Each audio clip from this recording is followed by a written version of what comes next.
Ya. Bismillahirrahmanirrahim. Assalamualaikum warahmatullahi wabarakatuh. Alhamdulillah, pada kesempatan kali ini pada pertemuan ketiga di mata kuliah manajemen proyek sistem informasi, ini materi yang akan dibahas tentang menentukan kelayakan dan pengelolaan kegiatan analisis dan perancangan. Nanti di sini kita akan belajar tentang bagaimana sih proyek itu, terus nanti penjadwalan proyeknya seperti apa. Nanti Anda akan belajar sebuah diagram.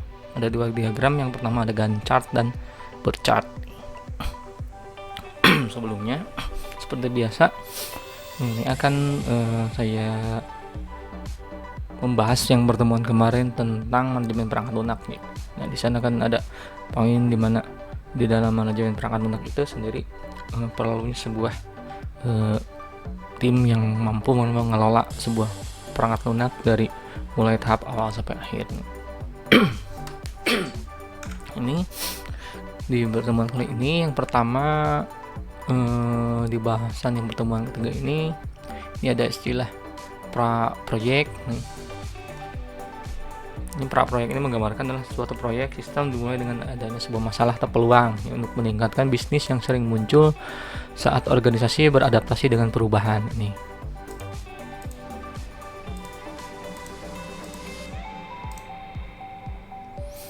Semisal pada e-commerce nih mengharuskan perusahaan untuk mengikuti tren marketing masa kini, di mana bisnis dapat dikembangkan seluruh dunia. Ya, saat ini memang contoh seperti itu kan, perusahaan e-commerce itu muncul memang dari sebuah kesempatan bisnis di bidang digital. Terus fasilitas e-banking, persaingan pada dunia perbankan, meningkatkan pelayanan jasa. Pasti e-banking muncul karena sebuah adaptasi di mana jasa untuk elektronik banking dibutuhkan untuk sebuah perbankan. Terus sekali proyek diajukan, ini penganalisis sistem bekerja secara cepat dengan para pembuat keputusan menentukan proyek tersebut layak atau tidak pakai ini.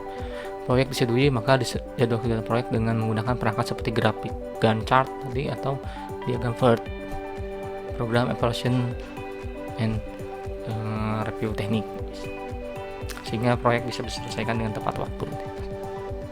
Terus ini menyeleksi proyek bisa datang dari berbagai sumber serta berbagai macam alasan.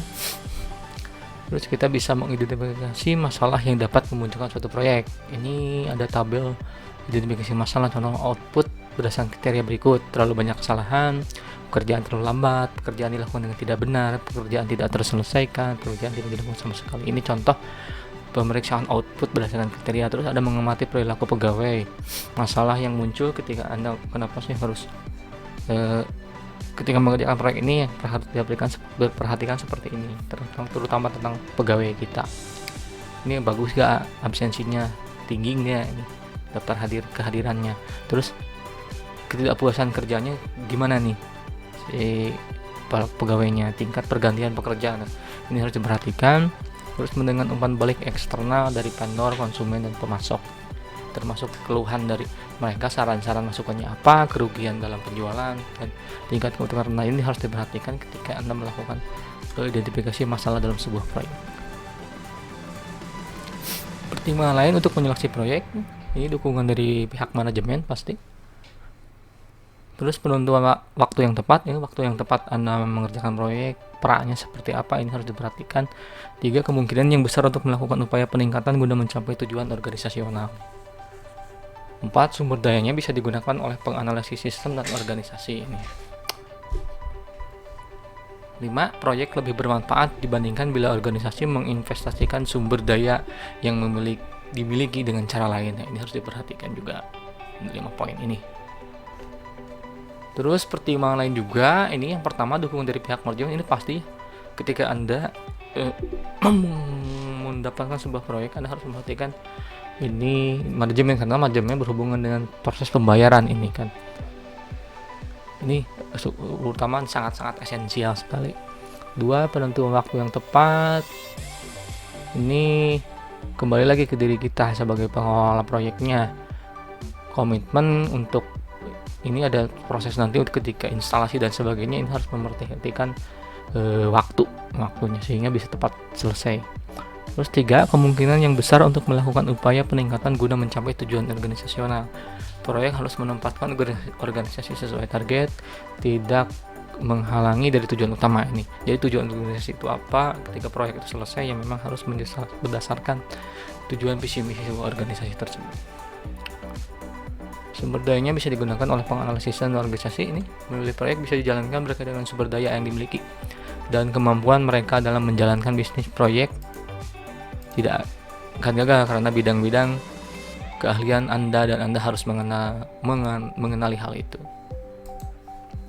Proyek lebih bermanfaat dibandingkan bila organisasi menginvestasi sumber daya yang dimiliki dengan cara lain. Ini Anda perlu memiliki kesepakatan dasar dengan organisasi mengenai manfaat proyek sistem ini. Ingat bahwa suatu bisnis memiliki komitmen terhadap proyek. Tidak akan ada sumber daya yang tersedia untuk proyek yang lain. Hal ini sangat berguna untuk mengamati semua proyek yang dimungkinkan saat bersaing dalam hal sumber daya uang dan waktu.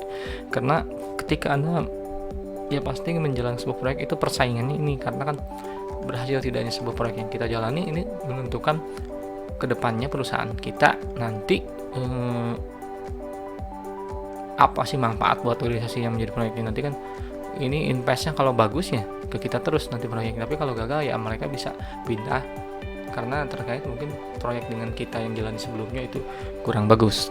Ini harus diperhatikan. Ini menentukan kelayakan berikan proyek layak atau tidaknya. Ini ada 3 poin ini dari sisi operasional, teknis, dan ekonomis nih.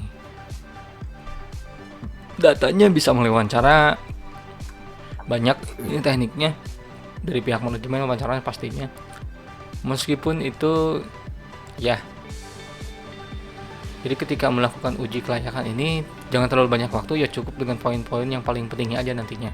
Karena kan kelayakan ini harus efisiensi dari sisi waktu, karena nanti kan Anda fokus lagi ke langkah selanjutnya. Ini jangan terlalu lama, nanti disesuaikan dengan nanti layak sebuah proyek ini kan memang dari sebuah wawancaranya harus quality pertanyaan ini yang paling penting.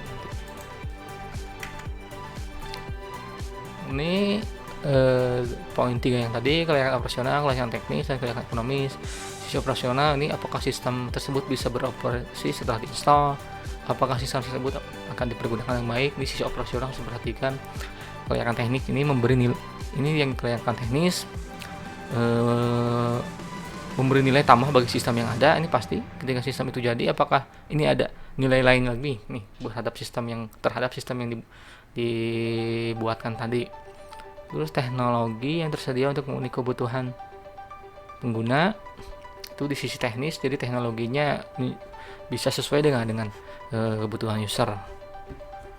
Terus kelayakan ekonomis, waktu yang dibutuhkan untuk penganalisis sistem ini diperhatikan, biaya studinya, biaya waktu pekerja untuk studi yang dilakukan, perkiraan biaya perangkat keras, dan biaya pengembangan paket perangkat lunak dan perangkat kerasnya. Jadi ini diperhatikan dari semua sisi biaya yang dikeluarkan itu sebagaimana mestinya memang harus sesuai dengan kebutuhan organisasi atau konsumen yang dikerjakan proyeknya. Ini menentukan tujuan. Tujuan dasar dalam sebuah tujuan itu merupakan hal yang paling penting dalam melaksanakan sebuah proyek. Jadi ketika tujuan itu memang sesuai dengan visi misi terus organisasi perusahaannya, ya kita akan bisa mengerjakan itu dengan tepat baik. Terutama kan peluang dari sebuah proyek ini nanti bisa membuat sebuah kemajuan ya bagi seorang manajer proyek, terutama itu pasti nantinya. Nah, ini kemajuan bagi sistem bisa didefinisikan sebagai suatu perubahan akan menghasilkan keuntungan yang bermanfaat nih. Kemungkinannya ya ini, 1, mempercepat proses, 2, mempersingkat proses dengan mengurangi tahapan yang tidak diperlukan, ini abaikan yang tidak diperlukannya. 3, menggabungkan lebih dari satu macam proses, itu pasti harus dilakukan. 4, mengurangi kesalahan di dalam input dan mengubah bentuk tampilan layar. 5, mengurangi penyimpanan yang berlebihan. Nah, ini gunakan space yang memang cukuplah, jangan terlalu berlebihan karena ini jadi mengakibatkan biaya nantinya. 6, mengurangi output yang berlebihan. 7, meningkatkan integrasi sistem dan subsistem. satu kemungkinan upaya peningkatannya. Terus di tujuan ini umum sebuah proyek ini yang pertama, yang satu dia meningkatkan keuntungan perusahaan itu nanti kedepannya akan mendapatkan profit yang memang benefitnya bagus bagi perusahaan tersebut. Dua, menentukan strategi kompetitif organisasi. Tujuan perusahaan ini arahnya kan jelas, biasanya mereka punya visi misi dan sebagainya, sehingga nanti kan kompetitifnya sebuah organisasi dengan organisasi lain akan terlihat dari sana. Tiga, meningkatkan kerjasama dengan para vendor dan partner perusahaan. Ini pasti vendor-vendor akan berdatangan ketika perusahaan ini memang sudah inline position nantinya. 4, meningkatkan dukungan operasi internal sehingga barang dan jasa bisa diproduksi efektif dan efisien. 5, meningkatkan dukungan keputusan internal sehingga keputusan yang dihasilkan lebih efektif. 6, meningkatkan mutu layanan bagi konsumen. 7, meningkatkan moral pegawai. Ini pasti Anda akan sebuah pegawai masih akan bangga nantinya kan, ya lebih bersemangat lagi bekerjanya, sehingga nanti perusahaan akan mengalami ya hal-hal yang baik ke depannya insya Allah.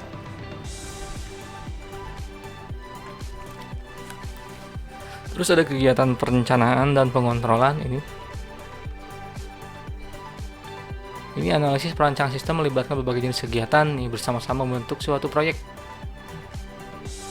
Ini pengelola sistem harus mengelola proyek dengan hati-hati bila proyek tersebut berhasil didapatkan dan manajemen proyek mencakup tugas-tugas perencanaan pengontrolan. Perencanaan meliputi penyeleksi tim, penganalisis sistem, menetapkan anggota tim sesuai dengan proyeknya, memberikan waktu yang diperlukan untuk penyelesaian tugasnya, dan membuat jadwal proyek. Nih, perencanaan itu. Kalau pengontrolan ini ketika umpan balik dari pengontrolan ketika proyek itu direncanakan kan dijalankan, makanya kan nanti ada monitor proyek meliputi perbandingan antara rencana proyek dengan hasil aktual nanti seperti apa nih, sesuai tidak. Selain itu, pengontrolan berarti mengambil tindakan yang tepat untuk mempercepat atau membuat jadwal ulang. Kegiatan yang perlu diselesaikan tepat waktu sekaligus memotivasi anggota tim untuk menyelesaikan pekerjaan mereka. Pengontrolan. Memperkirakan waktu yang diperlukan ini. Keputusan pertama menganalisis sistem adalah membentuk jumlah detail yang membentuk activity. Penganalisis sistem memulai sebuah proyek yang terbagi ke dalam 3 fase utama: analisis, perancangan, dan penerapan. 3 tahapan utama ini fasenya ini. Fase utama proyek ini fase analisis. Kegiatannya pengumpulan data. Analisis ini kan pasti pengumpulan data, baik itu wawancara, diskusi, forum, mengobrol, atau Anda langsung ke objeknya itu. Apa disebutnya, observasi itu. Terus analisis aliran data dan keputusan persiapan proposal. Nah ini dari sana kan nanti ada perancangan, ini desain masukan data nanti seperti apa, inputnya, outputnya, penyusunan data, ini semua jadi didesain di dalam perencanaan proyek ini. Rancangan dari sebuah hasil analisis seperti apa nantinya. Di tahapan penerapan Anda melakukan implementasi dan evaluasi. Ini fase analisis, langkahnya ini banyak, tugas-tugasnya rinci demikian rupa nih.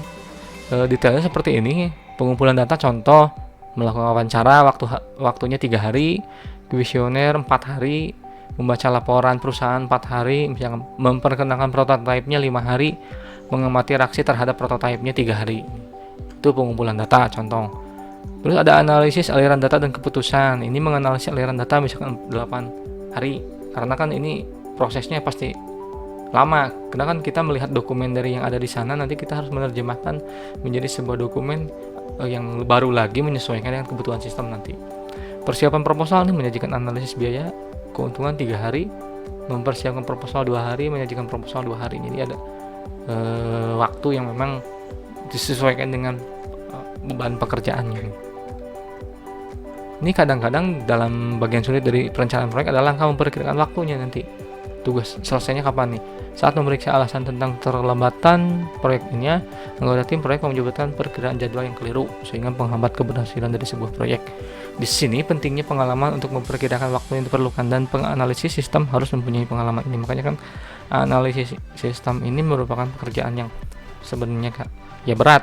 Dia harus paham dari sisi teknikal dan dari sisi teori organisasinya. Belum lagi nanti harus bisa memperkirakan ke depannya itu kapan selesainya, memang harus diperlukan sebuah pengalaman yang ya tidak mudah lah untuk mengerjakan sebuah proyek perangkat lunak. Ini terus metode penjadwalannya ini ada dua, ada Gantt chart dan diagram PERT nih, Gantt chart dan diagram PERT. Ini contoh Gantt chart ya, adalah pengertiannya adalah suatu cara mudah untuk menjadwalkan tugas-tugas. Merupakan suatu grafik di mana ditampilkan kotak-kotak yang mewakili setiap tugas, job atau kegiatan. Panjang masing-masing kotak menunjukkan panjang relatif tugas yang dikerjakan. Contoh ini ada wawancara tadi 3 hari, kuesioner 4 hari misalkan. Laporan membaca ini 4 hari, ini contoh kan. Ya ini, jadi kita buat Gantt chart ini pakai Microsoft Project. Anda kalau mau buat silahkan bisa di-download, tapi softwarenya ini berbayar. Dan seterusnya ini di Gantt chart digambarkan nanti sehingga kelihatan proses dari awal sampai akhir pengerjaannya itu berapa hari ini akan terlihat.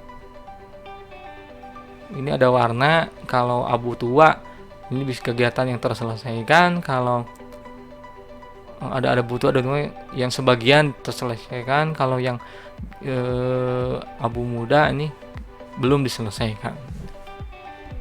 Contoh ini. Terus ada diagram PERT.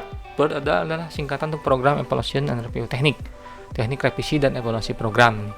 Merupakan suatu program dengan proyek diwakili lewat simpul, jaringan, dan tanda panah yang kemudian dievaluasi untuk menentukan kegiatan terpenting, meningkatkan jadwal bila diperlukan revisi kemajuan saat proyek dijalankan. PERT dikembangkan di akhir tahun 50-an dan digunakan pada proyek nuklir bawah laut Napis Polaris Amerika Serikat yang dilaporkan sudah menghemat waktu perkembangan ALAS selama 2 tahun.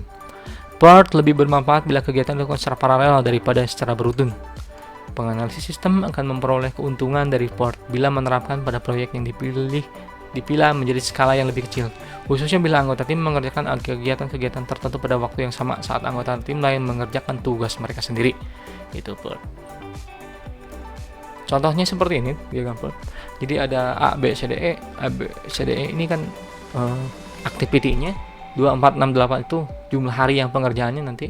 Ini contoh 10 ini biasanya dimulai dari 10, nanti 10, 20, 30, 40 sampai 50. 10 A ini A4, maksudnya kan A ini 4 ini dimulai atau selesainya 4 hari. Terus B 2 hari ini. C 4. Kenapa dari 20 kan ya 10 nanti kan awalnya ini kan ini 10 kan. A4 B2 juga dari 10 nanti ini 4 ke 20-nya, kalau B kan ke 30-nya karena kan dia ya berurutan angkanya. Terus C4 ini dimulai 4-4an sebenarnya, jadi C4 40, D4 ini D dimulai 44 ke 40 juga. Terus E6 nih 50.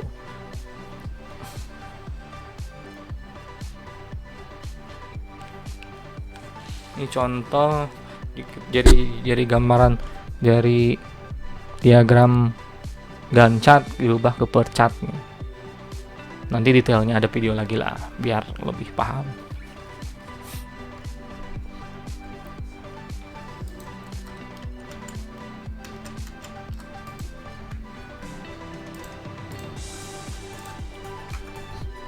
Ini pada contoh di awal digambar bahwa suatu proyek memiliki permulaan, pertengahan, akhir. Permulaan ada peristiwa 10 tuh kan dari 10. Ya, akhir peristiwa adalah 50. Untuk menemukan panjang proyek, masing-masing jalur dari permulaan sampai akhir diidentifikasi dan panjang setiap jalur diidentifikasi. Ini pada contoh jalur 10, 20, 40, 50 memiliki panjang 14 hari, sedangkan pada jalur 10, 30, 40, 50 memiliki panjang 12 hari. Meskipun suatu orang bisa bekerja pada jalur 10, 20, 40, 50 dan yang lain pada jalur 10, 30, 40, 50, bahwa proyek tersebut adalah bukan suatu perlombaan. Proyek yang menyentuhkan bahwa kedua rangkaian kegiatan jalur dapat dilengkapi secara berturut-turut. Berarti proyek tersebut memerlukan waktu 14 hari untuk benar-benar selesai. Jalur terpanjang disebut jalur kritis. Meskipun jalur kritis ditentukan dengan cara menghitung jalur panjang, namun ditetapkan sebagai jalur yang biasa menyebabkan keseluruhan proyek akan gagal bila terdapat suatu hari penundaan. Perlu diingat bahwa jika Anda tertunda satu hari pada jalur 10, 20, 40, 50, proyek akan menjadi lebih lama seluruhnya. Namun jika Anda tertunda pada satu hari pada jalur 10, 30, 40, proyek tidak akan terkena dampaknya. Jadi jalur yang utama ini, yang di atasnya ini, itu akan mempengaruhi proses ke yang ini cepat, ya bagus. Kalau lambat mengakibatkan prosesnya jadi lebih lambat. Kalau yang jalur atas ini jalur kritis itu. Nah, kadang-kadang diagram 4 membutuhkan aktivitas pseudo yang disebut dengan aktivitas jalur kosong untuk mempertahankan logika atau perjelas diagram. Ini contoh proyek 1, proyek 2, 10, 20, 30, 40. Ini jalur kosong ada dari 20 ke 30 ini kan. Ini dari 20 ke 40.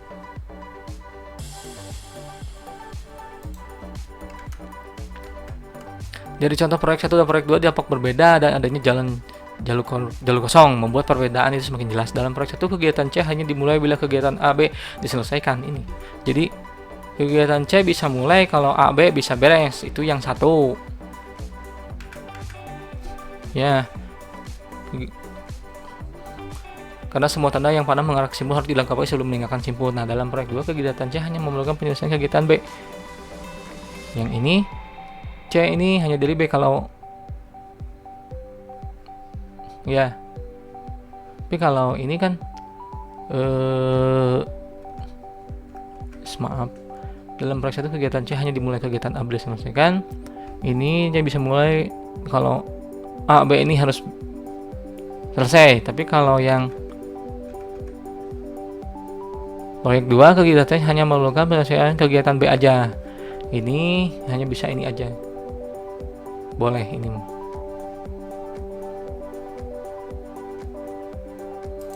Ini contoh kan. Proyek 1 memerlukan waktu 14 hari untuk selesai. Proyek 2 9 hari. Jalur kosong dalam proyek ini diperlukan untuk menunjukkan hubungan prioritas yang penting. Jalur kosong dalam proyek A dan proyek 2 tidak diperlukan. Ini jalur kosongnya. Tapi jalur kosong dalam proyek 1 diperlukan untuk menunjukkan. Nah, kalau di jalur proyek 1 diperlukan untuk menunjukkan hubungan prioritas yang penting. Ini kan ini prioritasnya mana dulu? Ini dulu atau ini? Makanya kan 20 dulu baru ke 30 nantinya. Kalau ini tidak perlu yang ininya. Ini boleh mulai kalau ini saya. Kalau ini kan ini harus dua-duanya. Jalur kosong yang dalam proyek 2 tidak perlu kegiatan A biasa digambarkan di 10 sampai 40 dan peristiwa 20 benar-benar bisa dikurangi. Tuh. Jadi alasan untuk menggunakan diagram 4 adalah identifikasi tingkat prioritas, identifikasi jalur kritis dan keadaan kegiatan kritis. 3. Memudahkan penentuan waktu ke nol. Ini diagram 4 contoh wawancara durasi 3 hari, pendahulunya tidak ada, kuesioner pendahulunya A 4 hari, ini laporan perusahaan tidak ada, durasi 4, analisis data 4 BC, durasi 8, mengenakan prototipe BC, durasi 5 hari, mengamati reaksi terhadap prototipe, pendahulunya E, durasi 3, mengajukan analisis biaya keuntungan, pendahulu D, durasi 3, mempersiapkan proposal FG, durasi 2, proposal jadi H 2. Ini contoh kan tadi A3 nih. Wawancara pendahulunya tidak ada. Kalau 20 yang B ini pendahulunya yang B ya A. Makanya durasi 4, ini B4.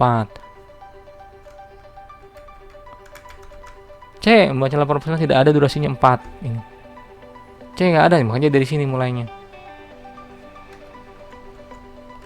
Terus D analisa data B dan C, yang D ini kan makanya dari sini 2, 30 dan seterusnya. Ini tinggal diikuti aja, dibaca, nanti Anda juga bisa paham langkah-langkahnya. Yang penting kan jalur pendahulunya apa, itu yang terpenting harus dipahami biar nanti kan satu sama lain simpulnya saling terhubung. Ini ada lagi diagram PERT. Ini kan 10, terus A3, ini C4, ini durasinya B4 ya, ini kan terus D8, B dan C. Ini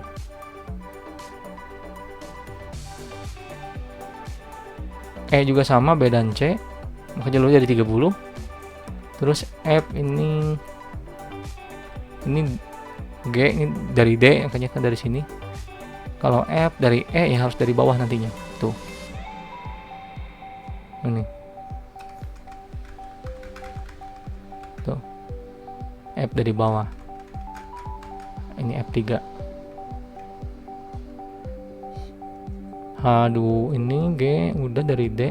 H memberikan proposal dari F dan G, ini dan ini. Proposal jadi ya harus dari H. Ini contoh. Nah, ini ada tugas, silahkan nanti Anda buatkan diagram portnya. Cara buatnya kayak gimana ya?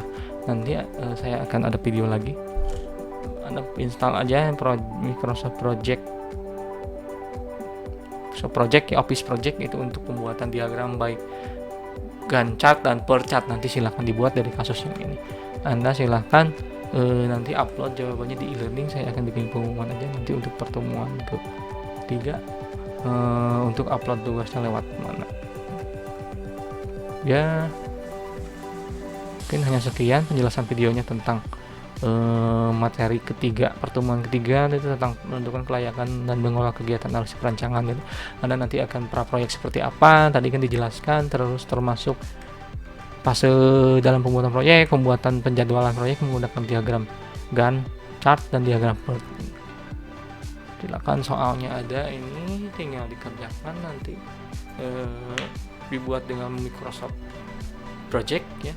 Jawabannya di-upload di link, saya buat pengumuman. Ya, terima kasih. Cukup sekian penjelasan dari saya. Mohon maaf apabila dalam penjelasan terlalu cepat. Seperti biasa, untuk memudahkan silahkan like dan subscribe video penjelasan ini. Sampai jumpa di pertemuan minggu keempat. Sekian. Assalamualaikum warahmatullahi wabarakatuh.